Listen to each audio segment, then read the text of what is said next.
Welcome back to the Paddle and Fin Podcast Network. We're brought to you by Yak Gadget for all your fine quality kayak fishing accessories. Go to yakgadget.com. Pelican cases, coolers, and lighting. Go to pelican.com. And the 153 Bait Company for all your hard and soft bait needs. Go to 153angler.com.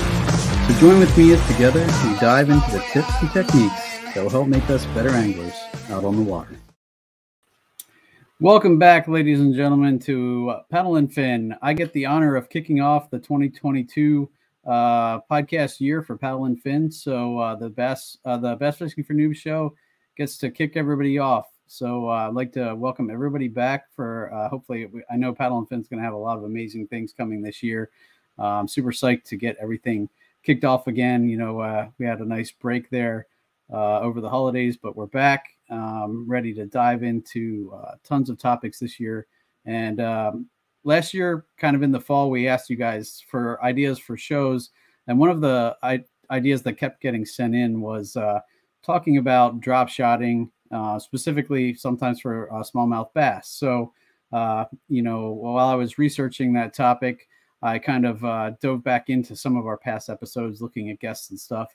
I came across Alex Rudd's show, and in researching, I came across a familiar name, and that was Benjamin Nowak. So I'd heard him on Alex Rudd's show, and in my research of drop shotting, I found a ton of videos he did. So as you guys know, I've talked about it before. Drop shotting is definitely not one of my stronger techniques. I've full honesty, I've never caught a fish on a drop shot. So hopefully Benjamin doesn't want to just jump off right now. But anyway, I'm going to bring him in because he's going to, you know, definitely spill the juice, give us all a great bit of knowledge on this.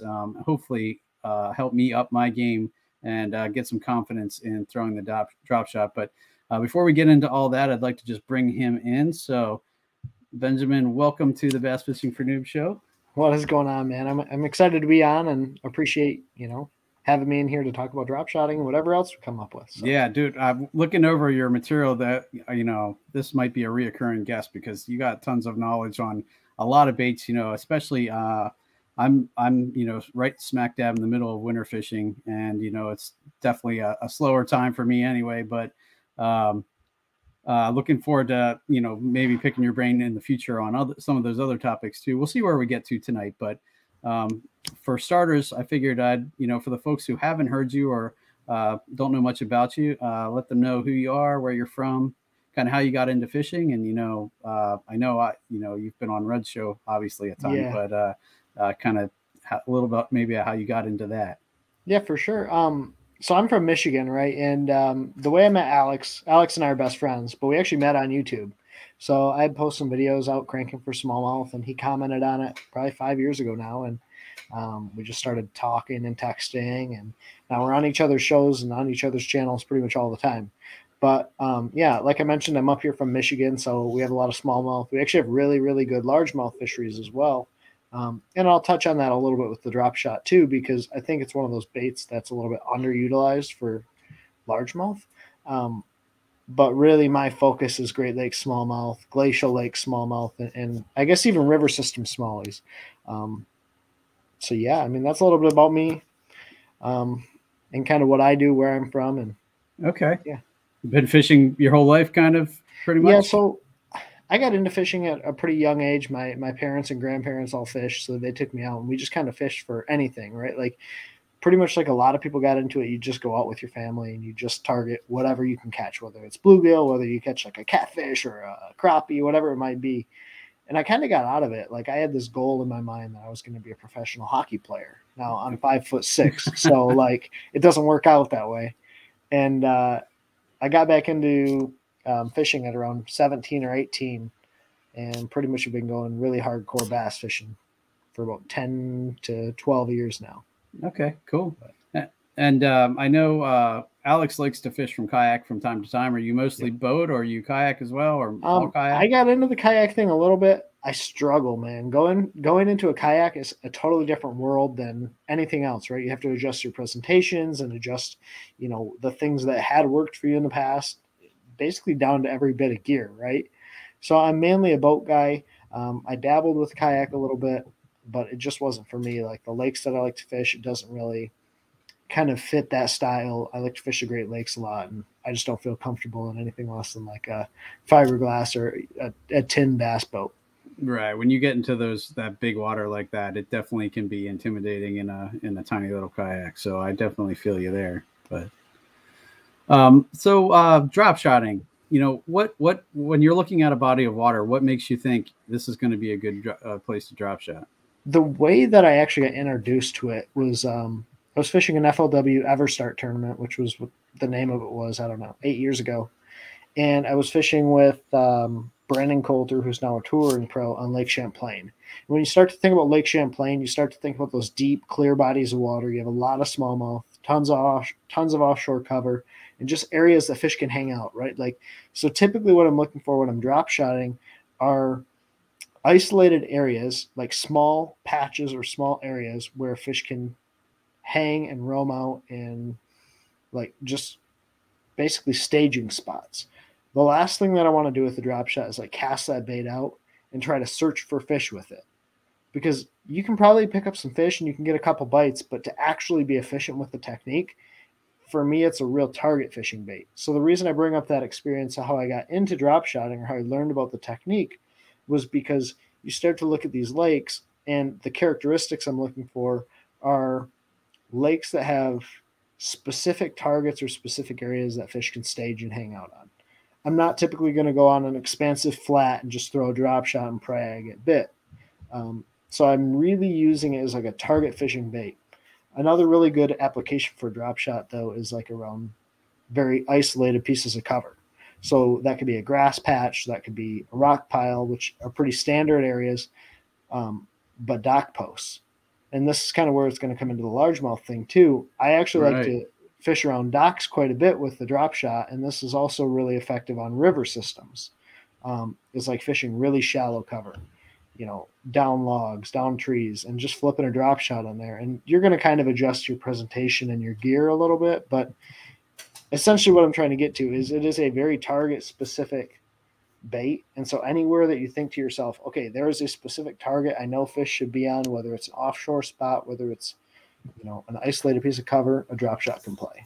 Interesting. That probably is one of the reasons why I've struggled, because I've kind of like, I might mark some fish on my graph kind of hanging around the bottom, and I'll be like, they're a little bit off the bottom. Maybe I'll throw a drop shot with a small or like a short, leader and see what happens, But it's interesting. I wouldn't have thought about like pitching to a log, for instance, with a drop shot. It's so good. Yeah, it's such an effective technique because it's one of those baits that you can really hang there, right? It presents in a way that's different from a lot of other presentations, whether you're fishing, a Ned rig, or you're fishing a jig, or you're fishing something that will go by that fish and end up on the bottom. A drop shot's really unique because if people don't know what a drop shot is, essentially what it does is the ceiling.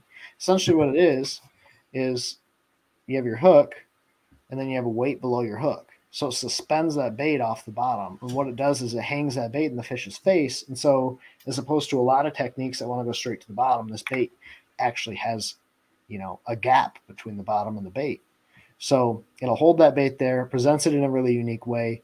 And unlike a lot of baits on the market, it will actually like stay in the middle of the water column. Stay in the target area, like pretty much the whole time until you move it out of there, right? Exactly. Interesting. That's definitely a good point, and one that I didn't really think about, but that makes sense. I've heard of like drop shotting on like rock piles out deep, and stuff like that. Yeah. So that kind of targeting, but I never would have thought like shallow cover like that, like, or dock posts specifically. Yeah, it's a really good way to, like, let's say we've all done this, right? We've all put it up to a spot and we're like, man, I know there is a fish here, whether it's a dock, whether it's, a down, let's say it's a stump in the water, right? And you flip a jig in there and you flip a Senko in there and you fish basically your confidence baits through there. You're like, man, like I know there's got to be a fish there. Sometimes it comes down to just hanging that drop shot there and just dead sticking it and holding it, shaking it, and just waiting for that fish to bite. And I mean, it's not 100%, right? Nothing is in fishing, but it's a really effective approach. Interesting. Definitely, a place for me to get started, because that'll definitely change up kind of my target area for them specifically, for sure. So I figured we could dive into everything involved. Like for starters, what kind of rod do you generally use for drop shotting? Yeah, so I mean, if we'll just break it down into like the simplest, like what is a drop shot and the kind of gear that I use. So we touched on it a little bit, but essentially what a drop shot is you have fluorocarbon or you can use a mono leader, but you want some sort of semi-invisible line, and your hook is going to be suspended above the weight down at the bottom. So if we start at the very end, the style of weight that I like to use are these little teardrop weights. Okay. And this hook or this weight right here has a little hook on it that your line will slide through. And what it does is it clamps onto your line. Now there's a bunch of these on the market. You can probably go to your Walmart and find them, or you can just get the bell sinkers that they sell there and tie it on. But essentially what you're looking for is some style of round or cylindrical or teardrop style weight that's going to be on the bottom. Exactly. Yeah. So I have a couple here too. But you like the teardrop style? I like the teardrop. To me, it's the best combination of style, right? Because you have the ball shape, which is a literal circle, and it's great for fishing around rock. You have the cylindrical style, which is great around wood, or excuse me, great around grass, but it doesn't particularly fish well around, small pieces of rock because it gets hung really bad. Right. Well, this teardrop shape sort of has the best of both worlds, where it wants to come through the grass really well, but you still have that wide base on it. And so it's going to come through the rock really, really effectively as well. So this is my overall favorite style of weight. I'm going to fish it most of the time. It's going to be that teardrop style. Okay. Then I'm typically using a 12 to 18 inch leader. This is going to depend on, the clarity of the water you're fishing, how far you want that bait suspended. But if I'm fishing open water for smallmouth, if I'm fishing offshore rock piles or offshore pieces of cover, I'm looking around 12 to 18 inches of line in between my hook and my weight. And then the knot, I guess, is pretty important. Okay, so the knot that I use is a Palomar knot. It's a really standard knot. But the key is when you tie this hook on, you're going to tie it, obviously, before you put the weight on. You're going to tie the hook on, and when you're done tying that knot, you want to take your tag end and go back through the eye of the hook. So if you were to tie this knot and you were to finish tying on your hook, you want to take this end of the tag and go back through the top side of the hook towards the hook point. And what that's going to allow that to do is when your bait's presented on bottom, it's going to hold it upright. Your hook point is always going to be up. So if I toss a bait on here really quick, which I have sitting right here, what that's going to do is ensure that your bait and your hook point are always facing up. If you don't do this, if you just take your knot and you just tie it on regular, your hook point's going to want to roll. So you're going to end up with the hook upside down. You're going to end with it sideways. But by inserting that tag end back through the eye of the hook, it's going to always ensure that this hook is facing upwards. Then I like to run a braid to fluorocarbon. So braid mainline to fluorocarbon leader. I typically go 8 feet, and then I have a tiny swivel here. And this is where I kind of differ from a lot of people. I run it to a swivel just because regardless of what people say, there is line twist on braid. So if you drop shot a lot, this line is going to get twisted. This bait wants to spin really bad in the water. You'll notice your braid will start to, have a little twist to it. So I use a tiny, I believe this is a size 10 VMC swivel. Then I'm using 10-pound braid line. So that's pretty much the setup. You can really adjust your fluorocarbon size to kind of the cover you're fishing. But typically open water, I'm running 8-pound test, 6-pound test fluorocarbon line, pretty light line approach to a 10-pound test braid. Okay. The rod that I like to use is the TFO Tactical Elite 7'1" medium light. The biggest thing with the rod is you want something between about 6'10" to about 7'2". You don't want to go too long, gets sort of wonky, gets uncomfortable. You don't want to go too short because you want to have the ability to set the hook and get those fish moving to you. And I guess rule of thumb is the deeper you're fishing. Like if you're typically fishing in deeper water, you're going to want a little bit longer rod. If you're typically fishing where you're dropping it right next to the boat, or you're fishing in shallower water or in a kayak, you want to go with a little bit shorter rod. It handles a little bit better. Okay. And then the reel that I'm throwing on it is an Abu Garcia Zeta. I think this is a 20 size reel. I want to go with a 20 or 30 size reel. The biggest thing is a high speed gear ratio. So when that fish bites, a lot of time with a drop shot, when that fish bites and you set the hook, if you're dropping straight next to the boat, those fish or kayak, they want to come straight up. So like as soon as you hit those fish, the first thing they want to do is follow that line and come straight up to the boat. So having a high speed gear ratio, especially with smallmouth, just kind of lets you maintain connection with them, and it helps you land a lot more fish. So that's really the setup, but it's fairly simple. You don't have to get like ultra specialized. If you want a drop shot, take like a standard medium or medium light spinning rod, favorite spinning reel, 10-pound test braid to 8-pound fluoro, and you can go out and do it. Okay. Okay. Do you tend to like the tip of the rod like a fast tip, or is the one that I'm using is what I would consider like a moderate fast. okay? TFO calls it a medium light fast action. To me, it's more of like a medium moderate fast. I want something that has a little bit of bend, because especially when those fish try to surge on me, I want that rod to kind of handle that for me. But like a fast or a moderate fast, you don't want to go too slow. You don't want a rod that's going to be like super wonky and super soft because you won't get a good hook set. And you don't want a rod that's an extra fast like a broomstick, because what's going to happen is those fish, they're going to have so much ability to throw the hook. A lot of times, especially if you're using like a heavy weight on the end, you have that weight pulling against that fish. And if that rod's too fast, you have no leverage over that fish at all. Okay.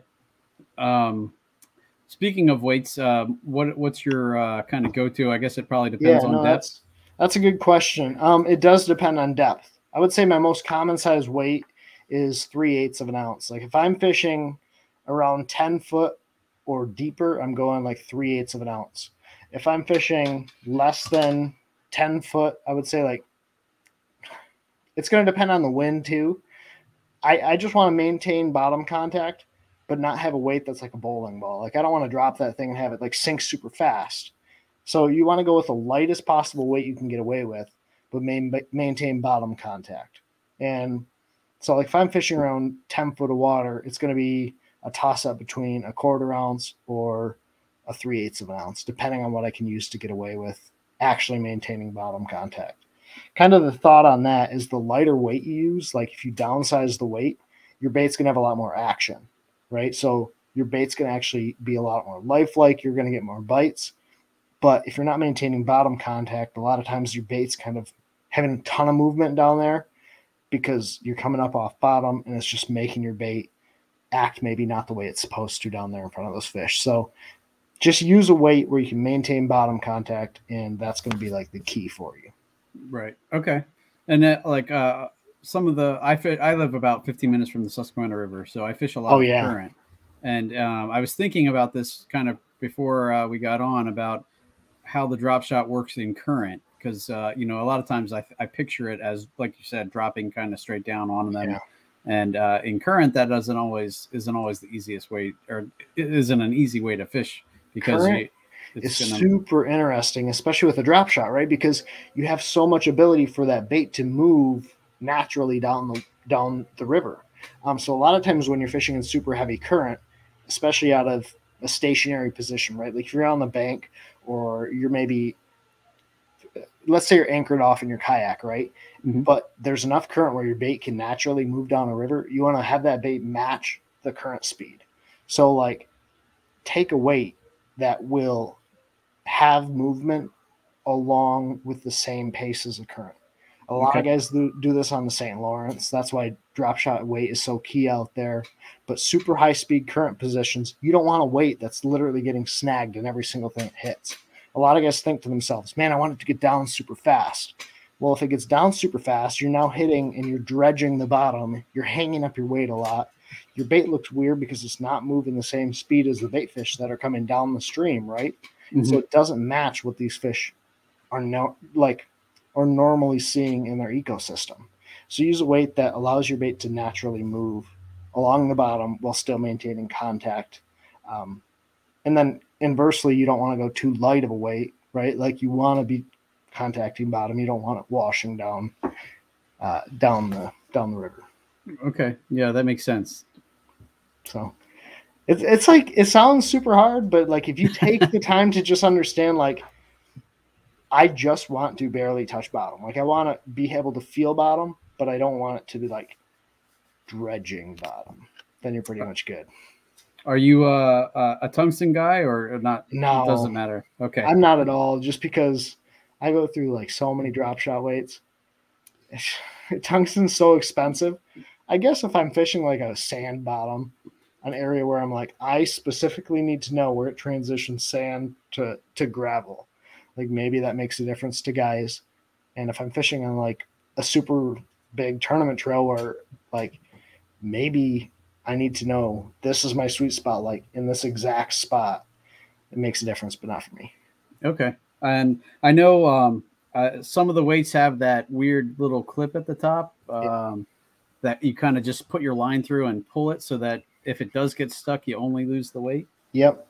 I don't know if I'm super fond of it. I use those, but what I do is I take, it's going to be really hard to show you guys. Let me see if I can make you big again. Yeah. What I do is I take and I tie a tiny, tiny knot. It's literally an overhand knot in my line. Gotcha. So then when I put my line through the weight, you go through that bigger section where it kind of bows out. Run it around the line. Yep. I figured you were going to slide it up. It wants to have a little bit more grab.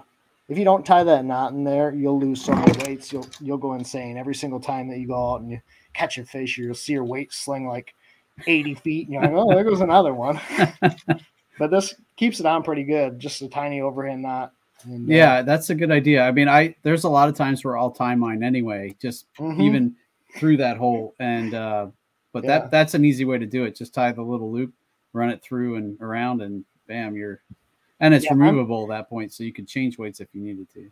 Exactly. And the other thing is, like, if you're going heavyweight, if you're going like half ounce or bigger, like let's say you're dropping out in Erie or Ontario or Huron where you're in big waves, you have to tie that thing on. Like that little knot isn't doing anything because you're losing weights all day. Every time you catch fish, like there's so much leverage, or I guess not leverage, but like there's so much pressure on that knot, like it's gone anyways. So you straight tie it on. I just kind of crimp it a little bit, and so it opens up into almost an oblong circle, and I just tie it on.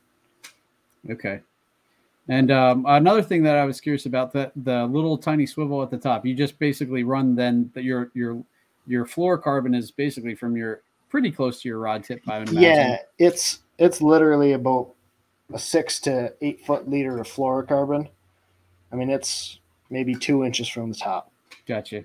It's a struggle. Like if someone picks up my rod and they don't know that there's a swivel on there, it'll take them a while to get used to it. But by the time you get used to it, like they want to crank it up through the eyelets. Yeah, that makes sense. I think there's an advantage. But I mean, if you're fishing like ultra clear water, we have some really, really clear water in northern Michigan, like 20, 30 foot visibility, or super pressured bodies of water.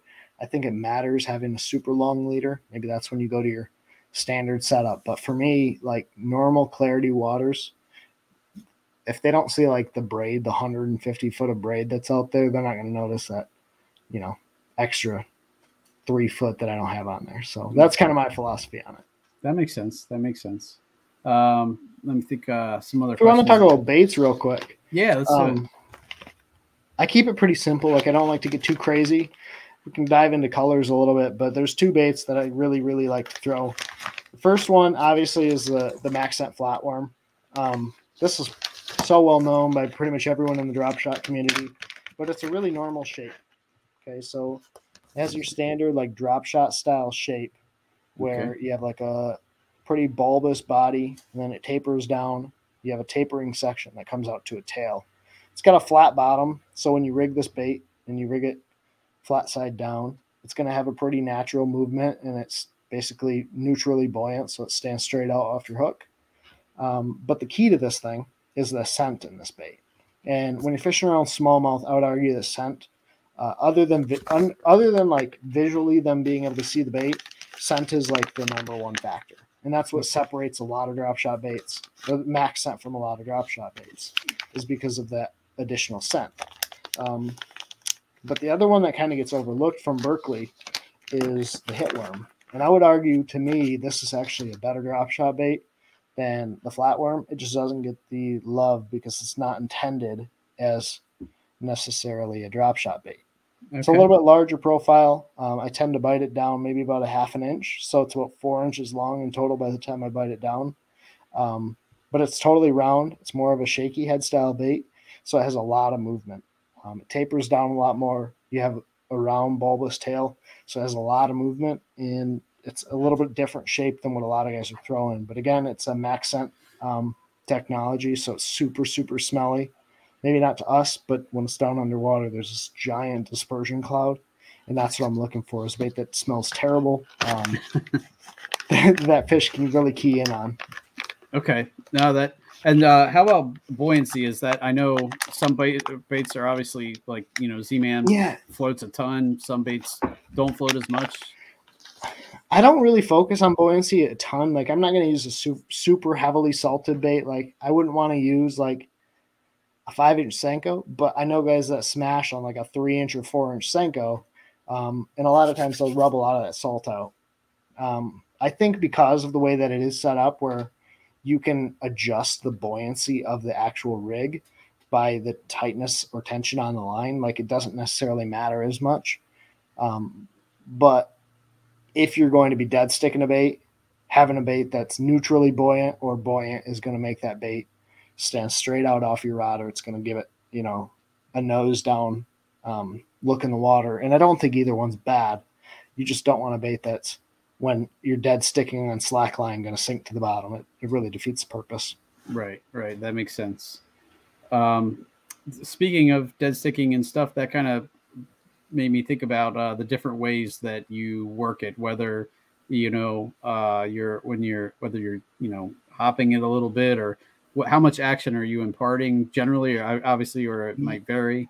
Yeah, so I kind of talked about, specifically target fishing. And so if we break down like the way I'm fishing it, I'm typically going to use this bait in areas that I know specifically are fish. Now, don't get me wrong, that could be a boulder field. And so there could be maybe a 50 by 50 area where there's fish. And in that case, I'm going to be making pitches out away from the boat and like just slowly working it back to me. Now, a lot of times when you're on the water, people don't recognize this, but there's movement, right? There's obviously movement when you're on the water.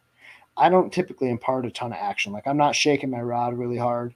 It's more or less just a slight pull and maybe just barely shaking the rod tip. Like, it's not much. There's so much movement with that bait underwater, dancing. So it's just basically a slow pull. The other thing that I'm going to do with this thing is dead stick. So if I know there's a specific piece of cover, if I know there's a boulder, or if I see one on the graph, I'm going to drop that bait down. I'm just going to hold it there. And like literally like just hold it there. It's going to be drop down and just wait and just wait and just wait. Even to the point that there might be a little bow on my line, some slack. I'm just going to essentially feel for the weight on the line. It's not so much typically like a really ferocious bite on a drop shot. You can have them try and take it from you when there's a bunch of fish there, but like for the most part, it's just weight. It's just like you go to lift up on that bait and it's maybe just a little mushy, or it maybe just feels a little heavy where it shouldn't. And then hook set's really simple too. Just typically a straight lift up. Like, I'm literally just taking that rod tip and lifting it up and letting there get tension in the line, but I'm not hitting them like a jig. You do that, and a lot of times you're going to pull hooks or you're going to break off. And so it's a really, really simple hook set. I mean, like literally anyone can fish it. It's an awesome technique. Okay. That takes me to another thing I was going to ask you about is the hooks themselves. Most of the time, a lot of times when you talk about drop shotting, you're hearing about like mosquito hooks or really, really light wire hooks. Yeah. Is that generally what you do? I know I have a bunch here that are different weights and, Yep. So I'm just going with really finesse style hooks. So I like these Nico style hooks where you have a little bit longer shank on it. And then it's an offset hook. So when I talk about offset, if I can show you guys this. What that means is that hook point is not necessarily in line with the shank of the hook. What that does is it allows that bait, when that fish gets it, to kind of have more bite off to the side. So it's, to me, it's the best kind of hook to use. It keeps those fish pinned really well. Owner Mosquito is a really good hook because you have that offset as well, and it keeps those fish pinned a little bit better. So the one that's on here, this is an Owner Sniper hook. I tied a little bait keeper on there if I want to thread that bait on, so I tied that myself. This is Owner Sniper hook. VMC Nico finesse hook is really, really good. Owner Sniper hook's really good. But the one thing that I shouldn't probably say this, but the one thing I'm not a super huge fan of is like the standard drop shot style hook. Like, I don't have one here, but it's like a standard drop shot style that's almost like a J hook. Whoops. Like that. Yeah. And this is not an offset because I just looked at it to see. But, but essentially what it does is it puts the hook point almost in line with where your line tie is. So what happens a lot of times is you just don't have the gap that you do on those standard, like almost straight shank style hooks like the Mosquito hook. And so you don't get as good a bite. However, when they are hooked, they don't typically come off. So it's sort of, for me, that straight shank style offset hook is really, really the way to go. There's a lot of great hooks on the market. Okay. Another thing that, and initially I think we had, I'm trying to think of, we had one other guest that talked about drop shotting a little bit. It might've been Jimmy Skinner, one of our other co-hosts. But I remember talking to him about, and I didn't think about it until I talked to him about when you cast this out, if you're casting any length of distance from you, when it hits the bottom, the angle between you and the line is going to really basically negate the length of your leader. So it's something that, I didn't even think about that, but I'm like, that totally makes sense. So that's super interesting point too, right? Because like that's another factor you have to take into consideration. So not only do you have to take into consideration how long like your leader really truly is, like if you're dropping that bait straight down, that is the only time that it's actually 18 inches off the bottom. Like unless you're dropping it straight down next to the boat, that is the only time you're getting the full length of that leader. If you're casting that bait away from you and you go back to like 10th grade geometry, that thing is actually coming at like what, six inches off the bottom, an 18-inch leader. So like the further away that bait gets from you, the more at an angle it is, the closer it's going to be to bottom, regardless of the way you look at it. And it's something that I think is overlooked a little bit, but at the same time, you can use it to your advantage and say, okay, maybe I want that bait a little bit higher off bottom. I know those fish are away from the boat. Or my buddy Kobe, when I was fishing with him a long time ago, he would take and put that thing like 3 or 4 inches off bottom. And especially when you're fishing around gobies, where maybe it's really, really tight to bottom, just kind of coming up off bottom occasionally, he would crush me on that thing. And I'd be like, man, that looks so dumb. Like you have like a 6 to 8 inch leader, like it's like this long. But he smashed them. So you kind of have to play with it. But it's definitely something to think about too, is how far do you really want that bait? You want it way up off bottom? Are you dropping next to the boat? Maybe those fish are just off bottom, suspended looking at gobies. So just keep it in mind that further away from the boat, closer it's going to be to the bottom, and kind of adjust it based on where you think those fish are in the water column. And I think especially for largemouth, okay, so this is I mentioned it a little bit on and off. This is a phenomenal largemouth bait, especially in the post spawn. And for me, what I like to do is target those first pieces of grass off of spawning flats or off of, those pre-spawn areas. And I'm looking for those healthy early summer grass patches. And what I like to do is go with a really long leader, because those fish in the post spawn are feeding on bluegill. They're feeding on the small young of the year bait fish that tend to be way up in the water column. So you can go to a 24, 36 inch leader, which seems really long. It casts really awkward. But when that bait's super high off bottom, those fish don't feel as pressured by it because not a lot of guys are doing it, and it presents that bait in a way that looks supernatural.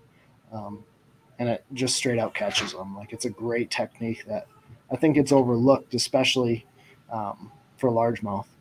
And it's kind of, I would think in that situation, if you're looking for that grass, it kind of would sit above the grass. So the weight itself is down in the grass, kind of, plowing along through, but the bait is hanging out above that, like, small bait fish kind of just shooting across the top of the grass. Yeah. The other thing you can do, and this is actually why I tied these bait keepers on here. The VMC Nico Finesse hook has a bait keeper on it, but you can rig this bait weedless. And what you're going to do is, standard to your typical Texas rig, or like let's say you're flipping a big weight, you're going to rig that bait Texas style. You're going to go in just a little bit. You're going to turn that bait around, and you can actually rig this bait. Oops. It's a little bit easier when I'm standing up. I apologize. You can rig this bait almost Texas rigged. And so the hook is basically buried just barely under the surface there of that worm. And so when you set the hook, you'll still get a good hookup percentage on those fish, but it fishes really effectively through the grass and around cover. You're going to notice a lot of guys do this, especially around wood or around grass. It's a big thing on like Lake Lanier or those lakes down south, but it's a really effective way anytime those fish are in or around cover to be able to fish a unique presentation in those situations. That definitely makes sense. And yeah, it's going to be different than, the people who, come in front of you either cranking or, it's going to be something that doesn't necessarily just run away from them. It's going to just kind of be sitting there in their face, either annoying them or, you said if something smacks you in the face long enough, eventually you're going to either, try and make it go away, or you're going to, chomp it. So either way, you're getting some action. So that's definitely, I think a good, when, in a heavily pressured area, it makes a lot of sense to give them a little bit different look like that. So the other thing too is thinking about like the hook size. You hear about these pros fishing these tiny, like mini style hooks, like a size 2 drop shot style hook, which is really, really, really small. In under super pressured situations where these fish are really, really finicky, I think you have to downsize.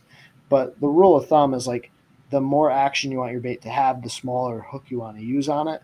But if you're Texas rigging that hook, like going up to a 1/0 or 2/0 straight shank style hook, is really, really effective.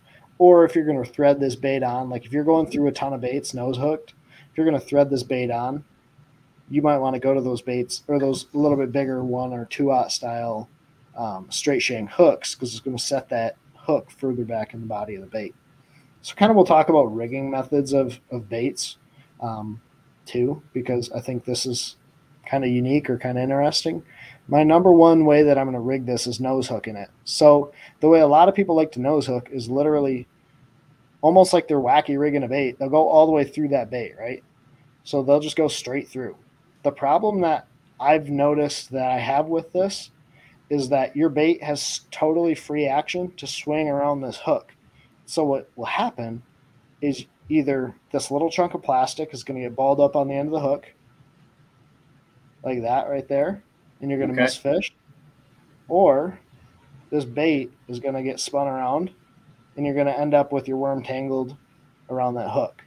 So instead of doing that, instead of just going straight through the worm, when I nose hook, I go in the bottom of the bait.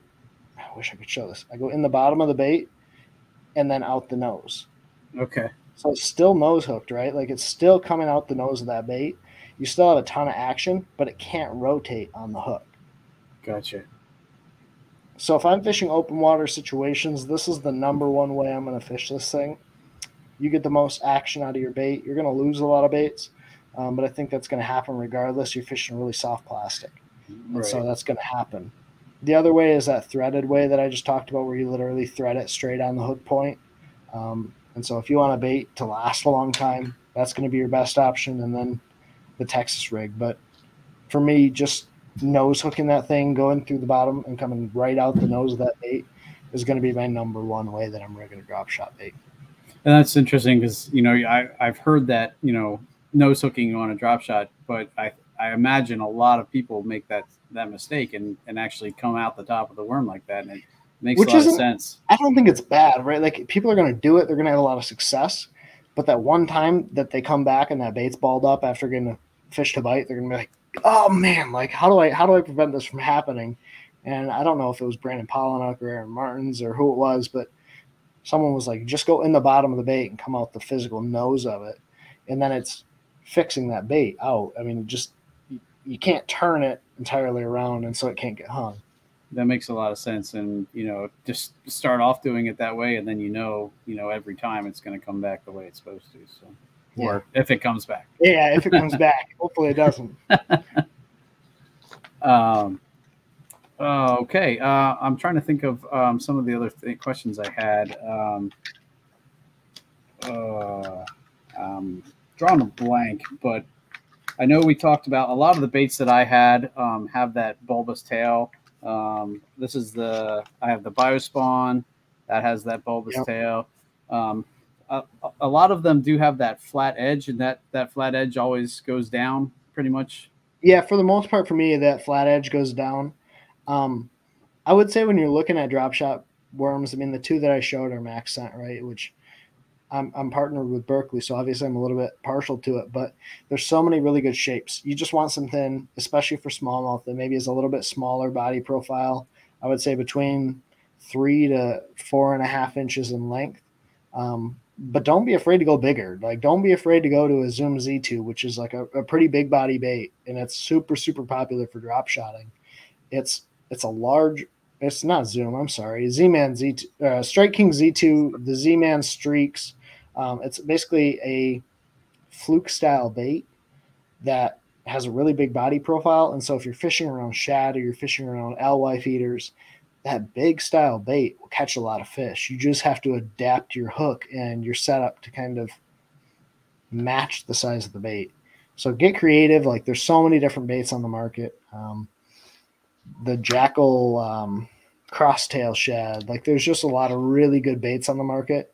You don't have to limit yourself to the max scent. I'm just a huge believer in scent. And so for me, it's like, that's my go-to, is like, I just believe in scent. So if I'm fishing a bait, especially if I'm putting it in front of a fish for a long time, it's going to be a scented style bait. No, that makes a lot of sense. And I'm a big fan of the power scented Senkos. I use those when I wacky rig just for that exact. I'm like, hey, if it stinks on top of being awesome when it's floating down, it's just more attraction that I'm going to get. So that's exactly it too, right? It's not necessarily even like, does scent matter 100% of the time? I don't really think it does. Like, there are times, and I can promise you can throw out a bait that's unscented and you're going to get bit because the fish is hungry. But if you're trying to increase the number of fish you catch, or maybe give yourself a little bit extra advantage, scent never hurts. It's just another incentive, excuse the pun, but another incentive for those fish to actually bite the bait. So yeah, and if you can increase your odds with, kind of the same action that you're getting, I think it's a no-brainer almost. So what about you? Like, what color baits? Like, what's your color theory? Because for me, like, I'm very much 1 or 2 color style bait guy. Almost everything I have is some kind of green pumpkin. Whoops, I'm going to get over here. Yep. I do have like 1 or 2 that are this kind of shad or minnow or shiner kind of style. But most of mine, all of the other 4 that I have, are all these kind of. This one's a little more transparent. This one's more of a kind of a whitish green, but most of mine are green pumpkin or some kind of. Yeah, I'm pretty much of the same mentality, right? Like, most of the time it's going to be a green pumpkin base style color, with the exception of like this brown back, but that's still a very opaque style bait. Like, it's not translucent, it's not see-through, and most of the time that's what I'm going to be going to as well, as those baits that match the forage as best as I can.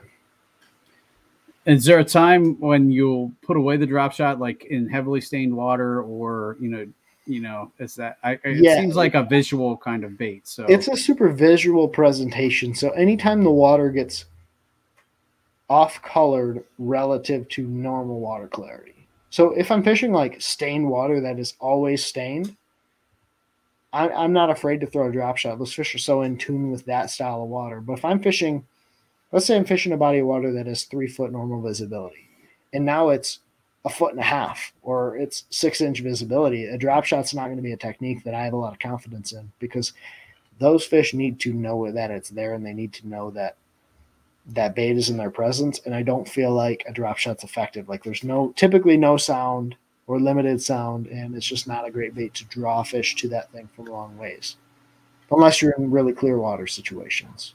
Right. And I think, I mean, that's a lot of times when you hear drop shot used the most, because it really gets you away from the weight. All they're seeing, is this something in the middle of the water column, moving around, and they're, it's a supernatural kind of presentation that, it's not going to make them question. And they got a good long look at it sometimes when it's sitting there right in front of their face. So in that point, you do want to have a more natural looking bait, maybe colors, not the crazy flashy, kind of crankbaits or jerk baits that you might see. So at the same point, like let's say you're fishing a river that has stain to it. Let's say you're fishing in a river that has natural stain. Maybe you have a 1.5 foot visibility normal, and you have a lot of smallmouth or largemouth mix.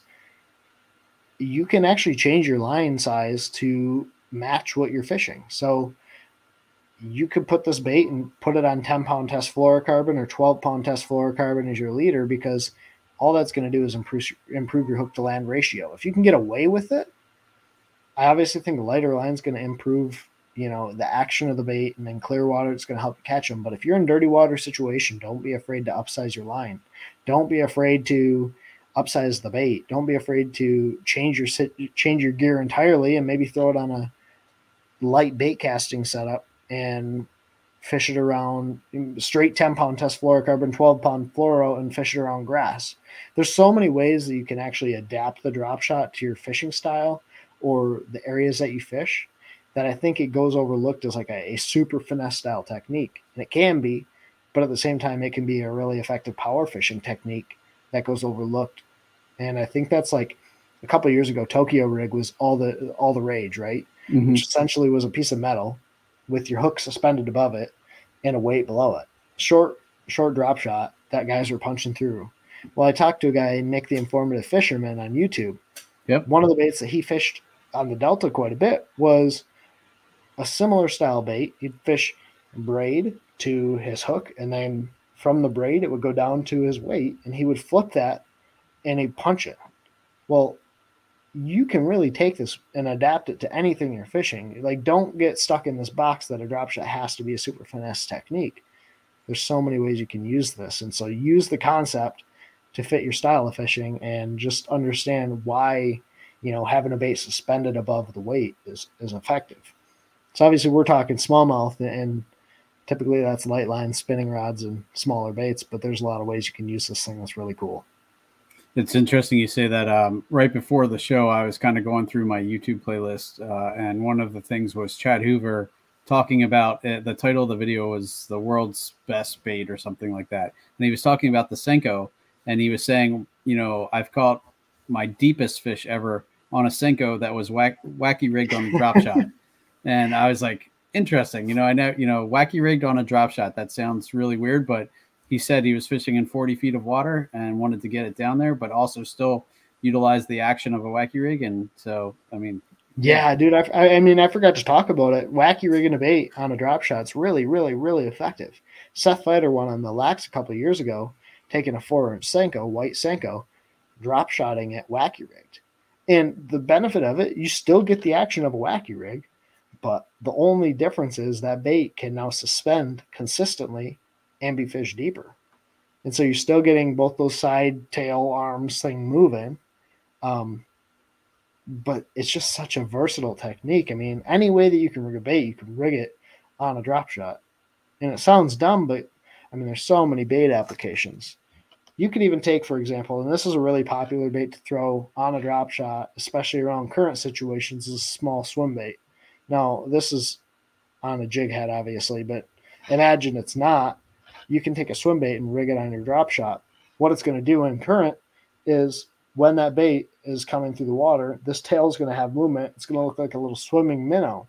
So by taking and adapting your presentations, you can get different actions, and you can have a small bait fish style profile swimming through the water in current situations.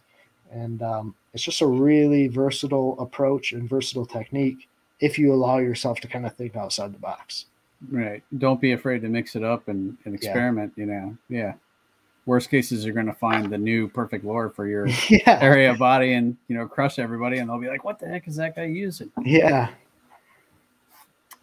Awesome, man. Well, we are kind of closing in on our hour mark. So that was a ton of great information. You know, it definitely, you know, gives me a little bit more confidence to go out and give it a try. I'll have to break out my rod. I think I'm going to hit the water tomorrow or on Friday, rather. I'm off on Friday. So I just heard a buddy of mine was asking me to go out on the river with him. So I think awesome. I might take a drop shot with me and see if I can break that curse and finally catch one on it. So. Do it for sure. The other cool thing, man, is like, I don't know where you live. We have a lot of crawfish eaters, especially in our river systems. And a really unique way to fish this bait is really close to the bottom, short leader presentation, and rocky situations with crawfish style baits on the back. So I don't know.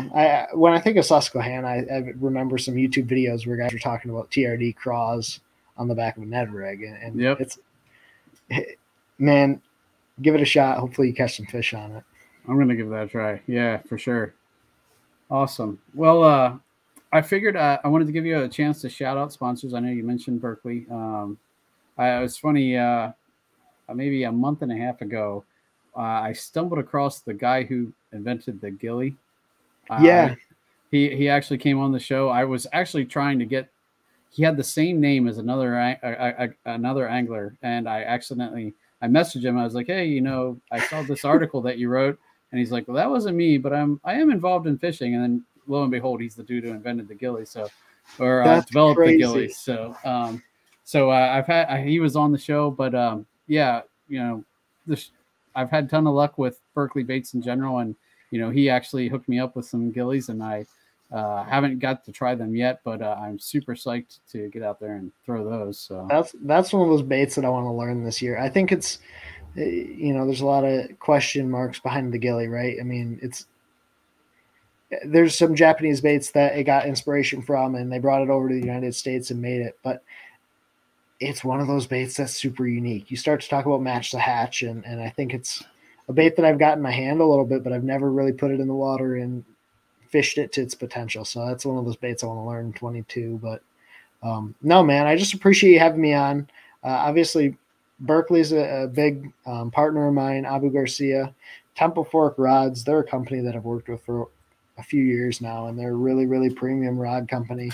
And then Do It Molds. And those are the three companies that really backed me for a while. And so just huge shout out to them.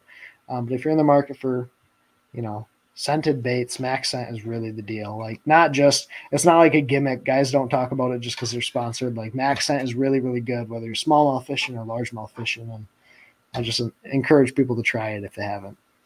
And you mentioned Do It Molds. You mold or do your own molds for certain things? Yeah. Yeah. So I make all my drop shot weights, pour my own jigs. So like, here's a jig that I made right here. Awesome. Swim bait heads. I poured this little screw head swim bait right here.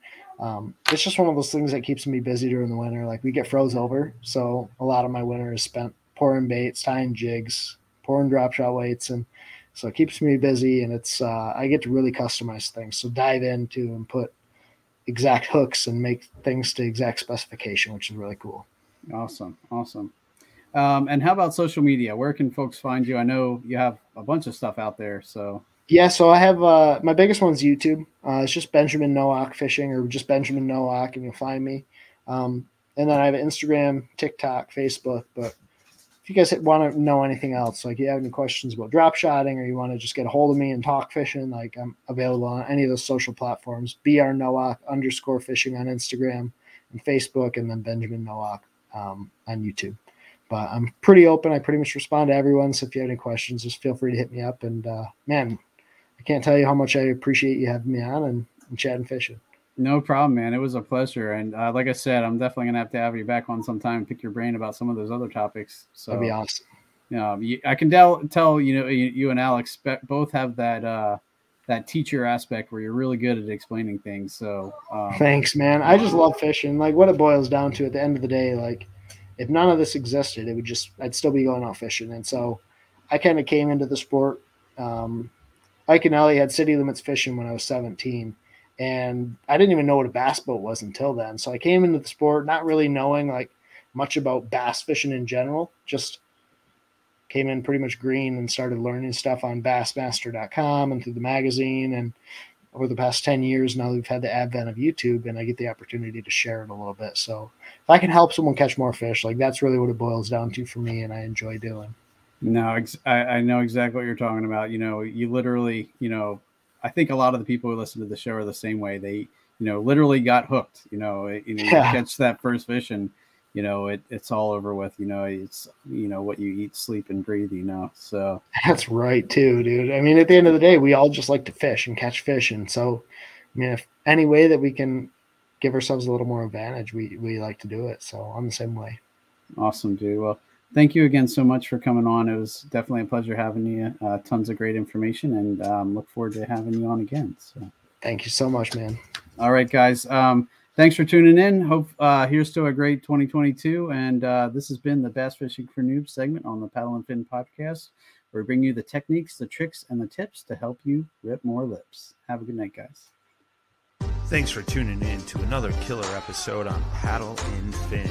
Don't forget to go check out our website at paddle_and_fin.com. Don't forget to check out the YouTube channel at Paddle and Fin. If you got a question, comment, want to hear from a future guest on a future episode, feel free to email us at paddle_and_fin@gmail.com. Don't forget to follow us on social media at Paddle and Fin on Facebook and Instagram. Shout out to our show supporters, Angler. The Angler button and app just makes for a better time on the water and creates a virtual logbook for every fishing outing out on the water. Shout out to Rocktown Adventures, located in Northern Illinois, for all your kayaking, camping, and hiking needs. Shout out to Jig Masters Jigs. When in doubt, get the jig out. Go to jigmasters.com.